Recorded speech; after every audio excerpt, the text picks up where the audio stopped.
Suhana লাইভৰ top 10 বাতৰিলৈ স্বাগতম। নতুন ৰাজনৈতিক দল গঠন ইলন মাস্কৰ আমেৰিকা পাৰ্টি নামেৰে গঠন ৰাজনৈতিক দল এক্সৰ যোগে এই ঘোষণা ইলন মাস্কৰ।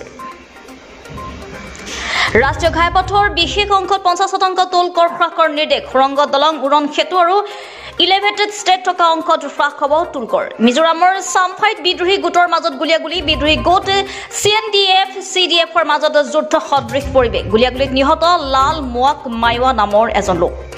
যোৰহাটত ভোগদৈ মাথাউৰিৰ কাষত উদ্ধাৰ যুৱকৰ মৃতদেহ। যুৱকজন দিছয়নগৰ অনিমেষ বৰা বুলি চিনাক্ত কৰা হৈছে। সকলো মুছলমানৰে পূৰ্বপুৰুষ হিন্দু, সেই নাম সলনি কৰাৰ কোনো প্ৰয়োজন নাই, যোগগুৰু বাবা ৰামদেৱৰ এই মন্তব্য। ৰূপীহাটৰ আওনাত ভয়ংকৰ পথ দুৰ্ঘটনা। নিয়ন্ত্ৰণ হেৰুৱাই পথৰ পুখুৰীত পৰি লেখন চাৰিচকীয়া বাহন। কথমপি প্ৰাণ ৰক্ষা বাহনখনৰ চালকসহ যাত্ৰী। অসম সাহিত্য সভাৰ কোকৰাঝাৰ জিলা সমিতিৰ সভাপতিৰ দেহাৱসান। জিলা সমিতিৰ সভাপতি শ্বৰীফ হাছানৰ আকস্মিক মৃত্যু। ৱৰ্ল্ড পুলিচ মিটত হেট্ৰিক অসমৰ ৰিলপি বুঢ়াগোহাঁইৰ। তৃতীয়টো সোণৰ পদক অৰ্জনেৰে হেট্ৰিক ৰিম্পি বুঢ়াগোহাঁইৰ।